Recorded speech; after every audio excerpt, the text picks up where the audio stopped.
You have two. I got one back in there. Oh, one minute. All right, yes.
Okay, please be seated.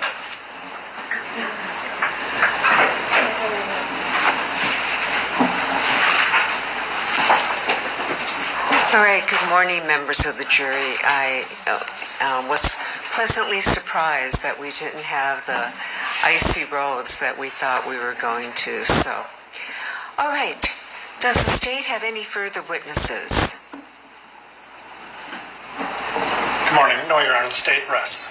Okay, members of the jury, I need you to step out for a couple minutes, about 10 minutes.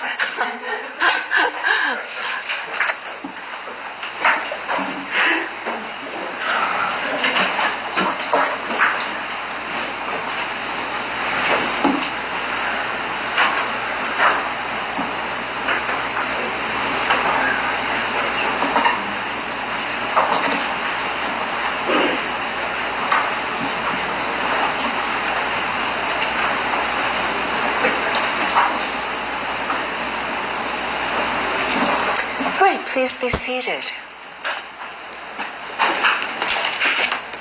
Okay, Mr. Ng, you had a matter that you wanted to bring up. Your Honor, the state has now rested. The defense moves for a judgment of acquittal. I realize that the facts are construed most favorably to a potential verdict and consistent with the guilt. On the other hand, the testimony is confusing at best.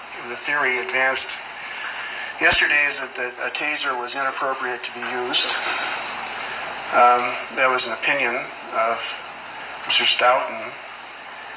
The testimony, though, has been that the taser was reasonable to be used. So the state has presented witness after witness, either on cross or direct.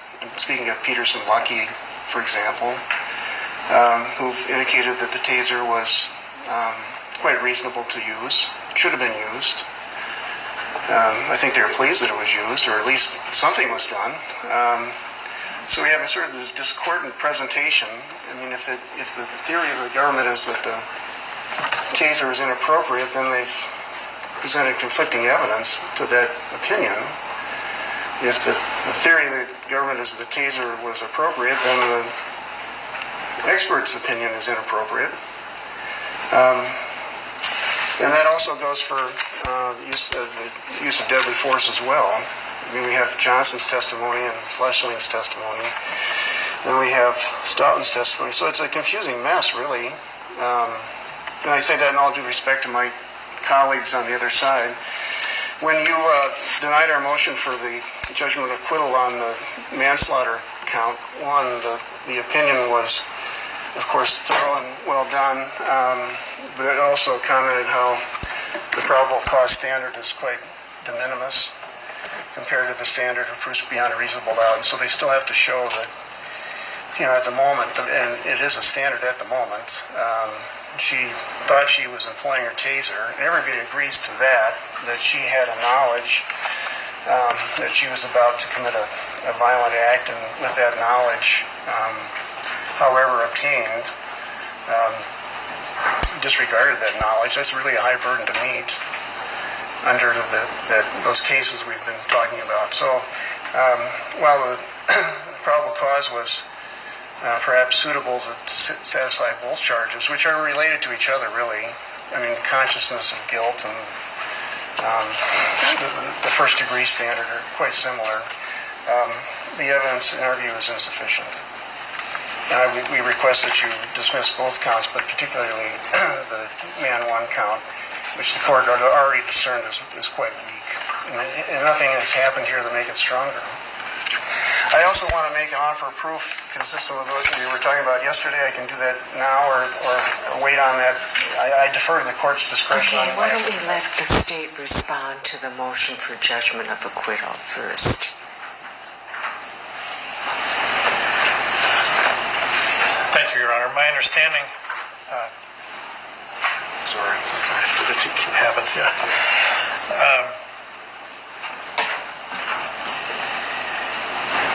Your Honor, the standard for taking a case from the jury's hands is actually quite high. I think the court has to